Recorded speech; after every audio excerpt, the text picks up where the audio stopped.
Amados hermanos, les habla su hermano José Ramírez. Queridos hermanos, hermanas, el rapto de la iglesia está muy cerca y el Señor nos manda a estar velando para que ese día no nos sorprenda como ladrón y nos da unas condiciones para que podamos irnos con Él cuando suene la trompeta final. Pero así como unos se van en el rapto, también habrá multitudes, óigame bien, que se quedarán en el rapto, que están tan descuidados espiritualmente que ni se darán cuenta que el rapto ocurrió hasta que ya sea demasiado tarde, porque el rapto es un evento único, irrepetible.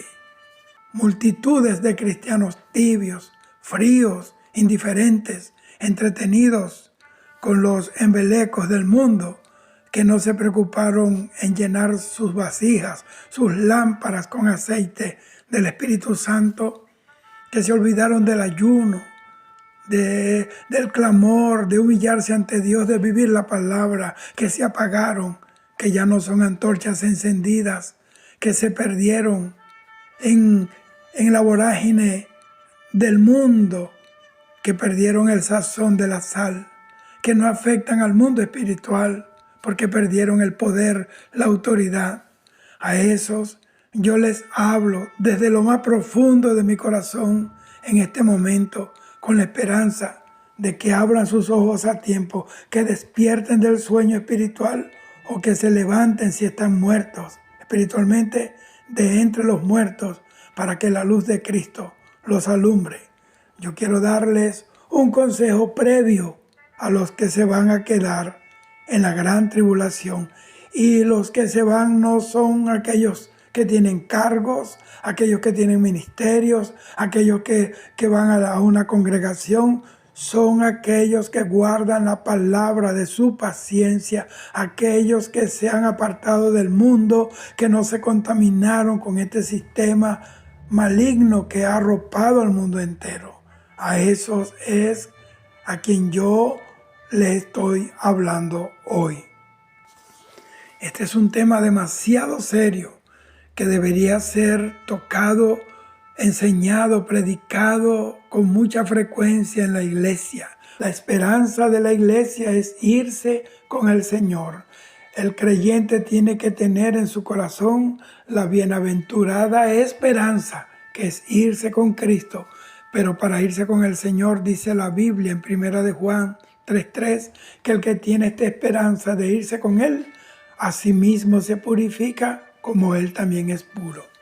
La gran tribulación no es un cuento, no es una película de Hollywood, será un periodo de tiempo sin precedentes en la historia de la humanidad, marcado, escúcheme bien, por los juicios de Dios, terribles juicios de Dios, por persecución y grandes calamidades que vendrán a los moradores de la tierra. Mateo 24:21. Para aquellos que se queden en la tierra y vivan durante ese tiempo de la gran tribulación, Dios en su infinita misericordia le ofrece en la Biblia consejos y esperanza, no para sobrevivir en el sentido de evitar toda la dificultad. ¿Por qué? Porque la tribulación será sobre toda la tierra, no va a haber un lugar, un solo lugar en donde no caigan los terribles juicios de Dios, sino más bien para perseverar en la fe y mantener en Jesucristo esa esperanza y mantener su salvación aún cuando tengan que entregar sus vidas por no negar al Señor. Por eso aquí les dejo 4 consejos para los que se queden en la gran tribulación, basado en la Biblia, en las Escrituras. Lo primero que tienen que hacer es comprender la naturaleza de la gran tribulación. Será un tiempo de angustia sin igual. La Biblia lo llama los días terribles de Jehová, los días de angustia para Jacob. Mateo 24:21 dice que será un tiempo de tribulación cual no la ha habido desde el principio del mundo hasta el día de hoy, ni la habrá. Será un tiempo de gran aflicción, de persecución, de terror. Ese día y en esos tiempos sabrá el mundo lo que significa horrenda cosa es caer en las manos del Dios vivo, ese Dios que han ofendido, ese Dios que lo ofenden con películas, con canciones, con la inmoralidad, con leyes que golpean la palabra de Dios, que invalidan y que hacen nulo ese Dios santo que exige respeto, santidad a su presencia. Lo segundo es que caerán los juicios de Dios. Mire, Apocalipsis describe, lee Apocalipsis. Allí se describe una serie de juicios, vea, 7 sellos, 7 trompetas, 7 copas de la ira de Dios, que Dios va a derramar sobre la tierra debido a la incredulidad, a la rebeldía, al pecado, a la impiedad. Apocalipsis capítulo 6 hasta el capítulo 16, puede leerlo. Lo tercero es que va a haber una intensa persecución para los creyentes, porque para aquellos tiempos muchos van a buscar a Dios, se van a convertir al Señor. Por eso Apocalipsis capítulo 4 habla de que hay una puerta abierta en el cielo, ya la iglesia no está. Esa puerta abierta representa que aún el tiempo de salvación es posible, pero ya no como ahora, por gracia, ahora será a expensas de su propia vida. Entonces, los que crean en Jesucristo durante ese tiempo de la gran tribulación serán perseguidos por el anticristo y por sus seguidores. Apocalipsis capítulo 13, versículo 7. Muchos serán martirizados, serán asesinados, serán decapitados de la manera más terrible. Bendito sea el Señor. Yo recuerdo una vez el satanista, el fundador de la primera iglesia de Satanás en San Francisco, California, Sandor Anton LaVey, dijo que la Santa Inquisición, entre comillas, fue el mayor anuncio y propaganda de Satanás. Bendito sea el Señor. Así que va a haber una inquisición satánica. Muchos serán martirizados. Apocalipsis capítulo 7, versículo 13 al 14. Ahí habla de las multitudes que salieron de la gran tribulación, que vencieron al anticristo, a la bestia, a su imagen, que no lo adoraron y por eso fueron decapitados. Este tiempo será un tiempo limitado. ¿Por qué? Porque la gran tribulación tendrá una duración específica de 42 meses, que son 3 años y medio. Apocalipsis capítulo 11, versículos 2 y 3, y Apocalipsis 13:5, y también puede leer en Daniel 9:27. Entonces las escrituras enseñan que la salvación durante la gran tribulación será posible, pero será un proceso extremadamente difícil y terrible desde una perspectiva terrenal. ¿Por qué? Porque será a expensa de sus propias vidas para poder alcanzar la salvación. Dice que ellos han lavado sus pecados en la sangre del Cordero y también con su propia sangre.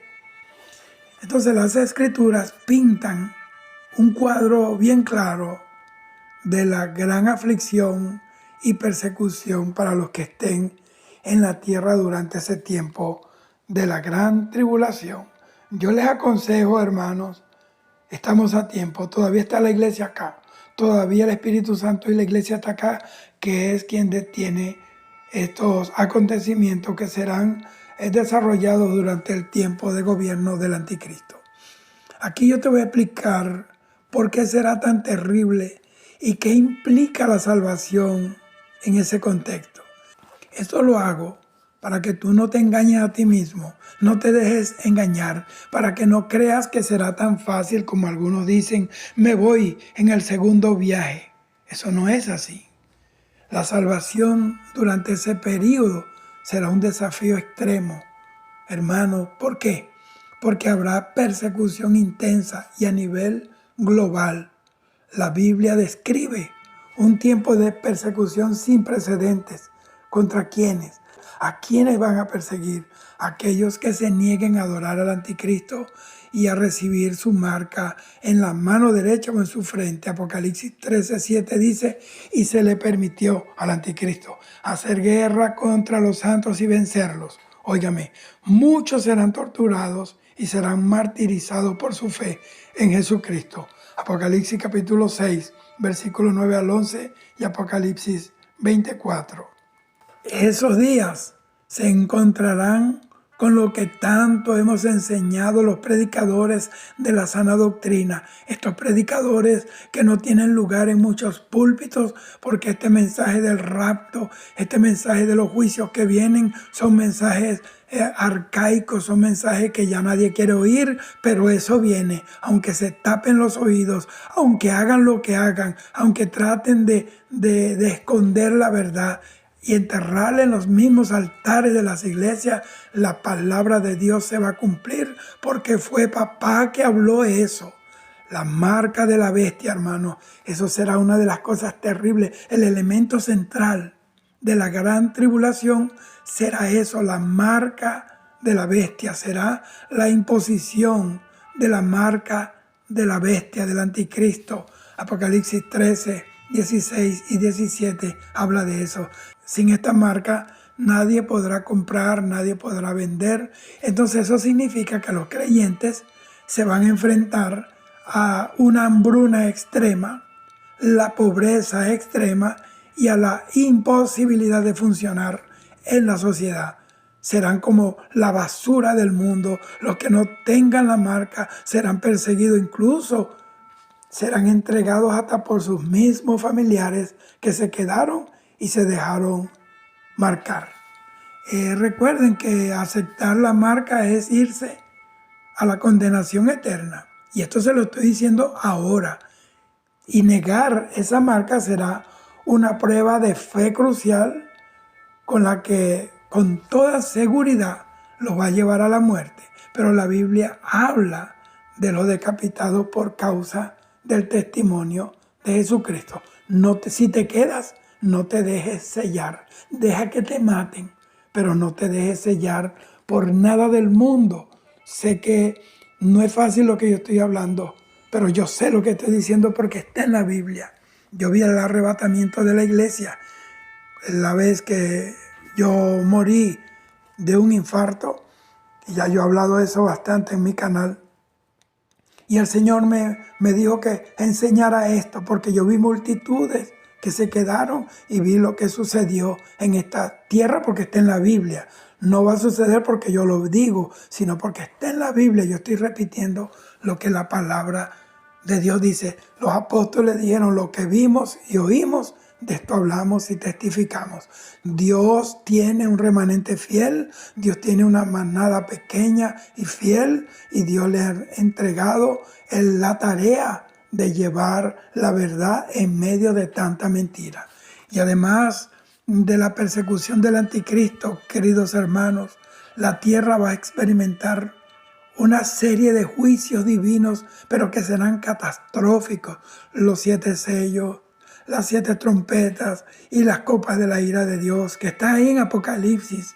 Estos juicios traerán desastres naturales, tsunamis, enfermedades, guerras, plagas que van a afectar a toda la humanidad, sin distinguir inicialmente entre creyentes y no creyentes. Los creyentes experimentarán las consecuencias generales de estos juicios en todo el planeta Tierra, aunque al morir ellos morirán salvos.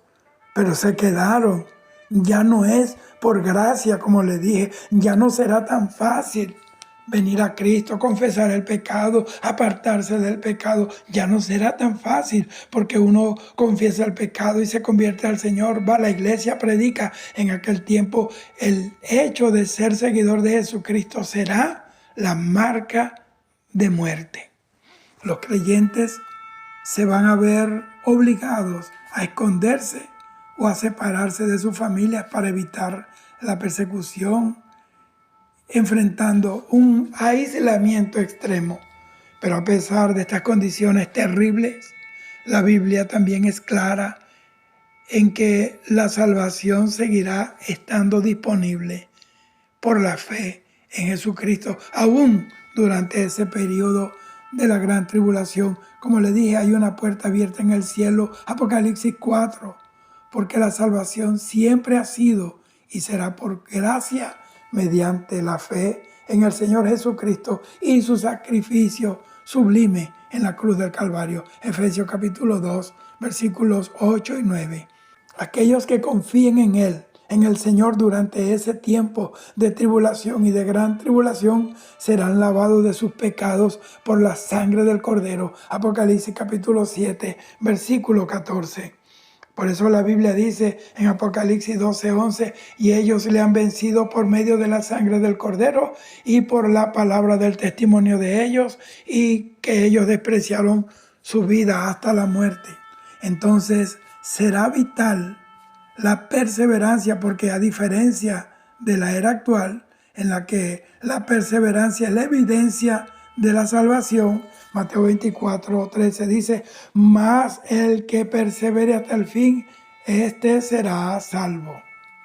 Esto apunta a que la perseverancia será en medio de sufrimientos y persecuciones. Esto es una referencia clara a la perseverancia en medio de las pruebas de la gran tribulación como una condición para la salvación física en caso de que no mueran, pues, y a la entrada al reino milenial, o para la confirmación de la verdadera fe. Entonces esto implica que la fe no solo será un acto inicial, sino más bien un compromiso continuo y un compromiso activo que se probará hasta el límite. Se llevará al límite la fe en el Señor. Muchos de los que acepten a Jesucristo durante ese tiempo van a preferir morir como mártires antes de negar su fe en Jesucristo. Van a ser salvos por la predicación de los 144,000 judíos, por medio de la predicación de los dos testigos. Y aparte de eso, de los que se quedaron saben lo que está pasando y se van a convertir en los evangelistas a prueba de fuego en esos tiempos. Ya que no lo quisieron hacer aquí hoy, lo tendrán que hacer no solamente para salvar sus vidas, sino a otros. Entonces su muerte será la mayor derrota del anticristo y de Satanás, porque Apocalipsis 24 habla de ellos y dice, y vi tronos y se sentaron sobre ellos los que recibieron facultad de juzgar, y vi las almas de los decapitados por causa del testimonio de Jesús y por la palabra de Dios, los que no habían adorado a la bestia ni a su imagen, y que no recibieron la marca en sus frentes ni en sus manos, y vivieron, mire cómo dice, qué bello es el Señor, y vivieron y reinaron con Cristo 1000 años. Su muerte es un testimonio de su fe viva en Cristo y les va a garantizar un lugar de honor en el reino milenial de Jesucristo. Pero nosotros, los que nos vamos en el rapto de la iglesia, yo estoy luchando, peleando cada día para tener este privilegio de irme con el Señor. Bendito el Señor. Nosotros no vamos a padecer nada de esto. Estaremos en el cielo, bajaremos en la manifestación visible del Señor para establecer su milenio, y nosotros reinaremos con Él porque somos la esposa del Cordero. Y les aclaro que la salvación durante la gran tribulación no va a ser nada fácil. Eso no va a ser algo así como abracadabra pata de cabra, en el sentido de evitar el sufrimiento, porque será una prueba sobre el mundo entero, y todo lo que estén en el mundo están marcados para esos días. Entonces será un camino de mucho dolor, de sufrimiento, de sacrificio y de peligro físico, que créalo, que llevará a los creyentes al martirio. Sin embargo, será una salvación gloriosa en un sentido espiritual, un sentido eterno, ya que aquellos que perseveren en la fe en Jesucristo hasta el fin, incluso a costa de su propia vida, asegurarán su lugar en el reino de Dios y recibirán una recompensa de corona de vida, vida eterna. Por eso el mensaje urgente para hoy es recibir a Jesucristo ahora mismo, antes de que lleguen esos tiempos, ya que la salvación en el presente es por gracia y por fe, y sin las terribles condiciones y presiones que van a caracterizar el periodo de la gran tribulación. Hermanos, ya el anticristo está preparado para subir a la palestra mundial, predicando la esperanza, la paz, el amor y la prosperidad que el mundo desea, pero ya le fueron ofrecidas por el Señor Jesucristo cuando vino a la tierra como Mesías, pero lo rechazaron a Él y a su palabra. Entonces Dios los entregará a un poder engañoso porque amaron la mentira más que la verdad, y Dios lo va a entregar en manos de esta bestia engañadora. Y yo quiero centrarme en describir la anatomía del anticristo, hacerle una tomografía profunda, hacerle un escáner a través de la palabra de Dios, haciendo de él no una descripción física en el sentido literal, sino en sus características, su origen, su modus operandi y su simbolismo tal como son presentados en las Santas Escrituras. La Biblia utiliza varios títulos y descripciones para referirse a esta figura, a este espíritu que lo precede, el anticristo. Este término, que significa en contra de Cristo o en lugar de Cristo, se encuentra específicamente en las cartas de Juan, primera de Juan 2:18, versículo 22, y primera de Juan capítulo 4, versículo 3, y segunda de Juan 7. Ahí sugiere que esta figura se opondrá a Jesucristo y va a intentar suplantarlo. La Biblia lo describe también como el hombre de pecado o el hijo de perdición. Pablo lo describe así en 2 de Tesalonicenses 2:3, y esto subraya su naturaleza pecaminosa y su destino final de destrucción, hijo de perdición. Lo llama también la bestia. En el libro de Apocalipsis se le identifica con la bestia que sube del mar, Apocalipsis 13, 1 al 10, y también con la bestia que sube de la tierra, o el falso profeta, que es otro personaje, por supuesto, es un binomio satánico que actuará en los tiempos de la gran tribulación. Apocalipsis 13, 11 al 18, que este segundo personaje, esta segunda bestia, va a obrar en favor de la bestia anticristo. Lo llama también el cuerno pequeño. En el libro de Daniel, específicamente en Daniel capítulo 7, se describe un cuerno pequeño que surge de entre 10 cuernos, que tiene ojos como de hombre y una boca que hablaba grandes cosas. Daniel 7:8. Este cuerno persigue a los santos y cambia los tiempos y la ley. Lo llama también el inicuo. Pablo lo llama así en 2 de Tesalonicenses, capítulo 2, versículo 8, y destaca con esa descripción su naturaleza malvada y sin ley. Y este personaje tiene unas características marcadas por la Biblia y unos atributos que la palabra de Dios resalta. La anatomía del anticristo se compone de las siguientes características fundamentales. Primero, su origen y empoderamiento satánico. Se describe que su advenimiento, su nacimiento, es por obra de Satanás con gran poder y señales y prodigios mentirosos. 2 de Tesalonicenses 2:9. Apocalipsis 13:2. Ahí Juan afirma que el dragón, Satanás, le dio su poder, su trono y grande autoridad. Es decir, que no actúa por su propia fuerza, sino que es un agente principal de Satanás en la tierra. Es un engendro de Satanás. Otra característica es el engaño y la falsa apariencia. O sea, no se va a presentar como un malvado obvio, sino que va a usar el engaño para seducir a las masas. Apocalipsis 13:11 dice que la segunda bestia, que es el falso profeta, su colaborador, y dice que tiene 2 cuernos semejantes a los de un cordero.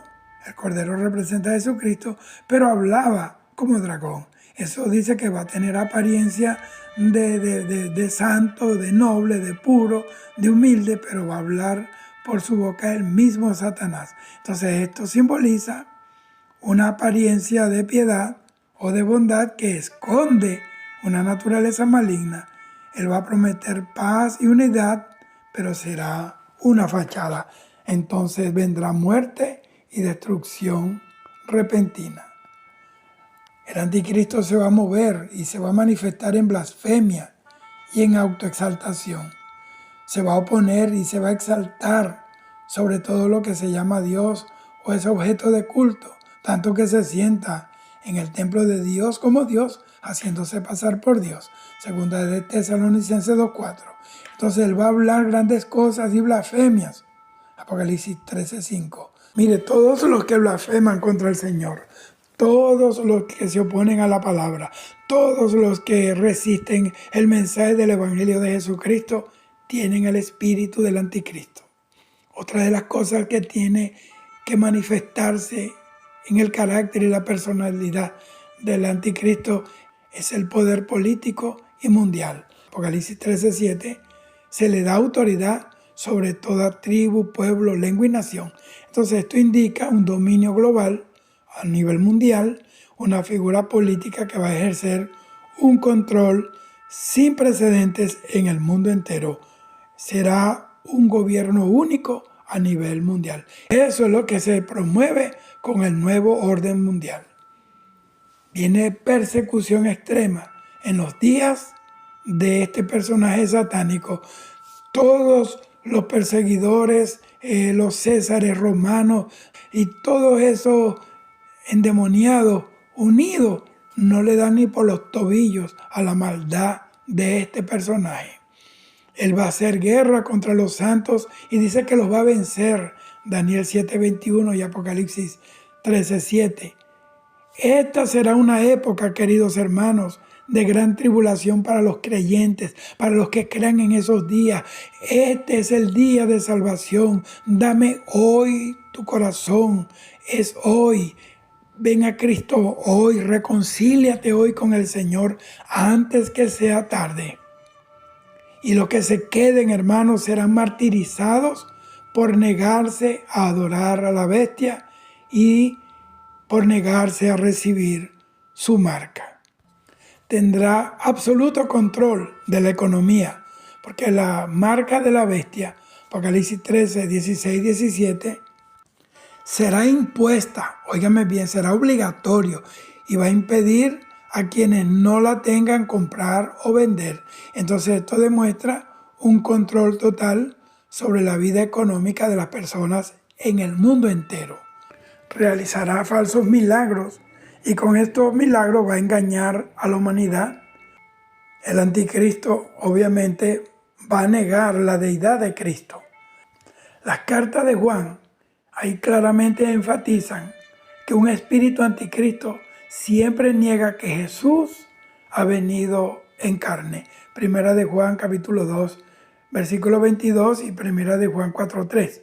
Dice que va a haber una doble manifestación del poder del infierno en la tierra, la bestia del mar y la bestia de la tierra. Apocalipsis capítulo 13 presenta a estas dos bestias. La bestia del mar representa el poder político global con 7 cabezas y 10 cuernos, que es un símbolo de imperios y de reinos mundiales.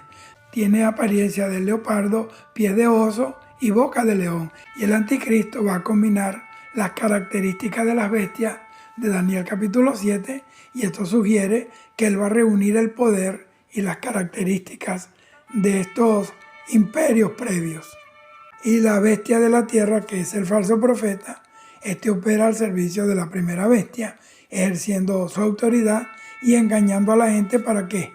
Para que adore a la primera bestia y reciba su marca en la frente o en la mano derecha. Su apariencia de cordero y su voz de dragón, eso simboliza el engaño religioso. Entonces, el espíritu del anticristo, es importante notar esto, hermano, que la Biblia no solo habla de una figura futura singular, sino también de un espíritu de anticristo que ya está operando en el mundo de hace rato. Primera de Juan capítulo 4, versículo 3. Este espíritu se manifiesta a través de, primero, falsa doctrina. Vea, cualquier enseñanza que niegue la verdad sobre Jesucristo, sobre su deidad, sobre su retorno, sobre el juicio final, sobre el infierno o sobre su santo evangelio, es un espíritu anticristo.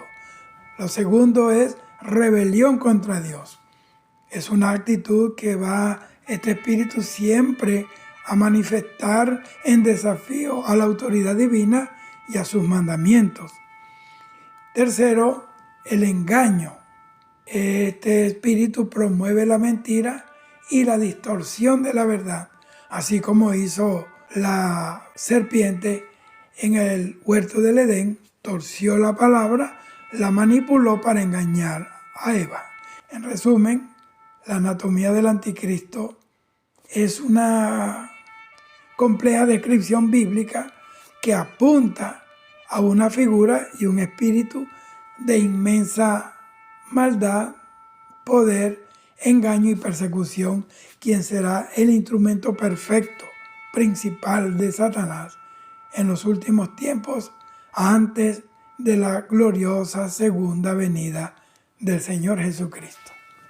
Esto yo lo he hablado por orden del Espíritu Santo, porque el tiempo es corto, el rapto es inminente, es tiempo de que estos temas se retomen, se desempolven y la gente oiga este tema para que escapen de los juicios que vienen. Obviamente habrá gente que no le va a gustar y se va a ir, pero que se van a enfrentar que lo que uno está enseñando, que no se decidieron a creer y aceptarlo, lo van a tener que vivir en carne propia. El que no espere a Cristo ahora, está esperando al anticristo. El que no vive para Cristo hoy, va a tener que vivir en aquellos días en el gobierno de este ser maligno e infernal. Dios te bendiga. Hoy, mañana y siempre, y recuerda, Cristo viene. Shalom.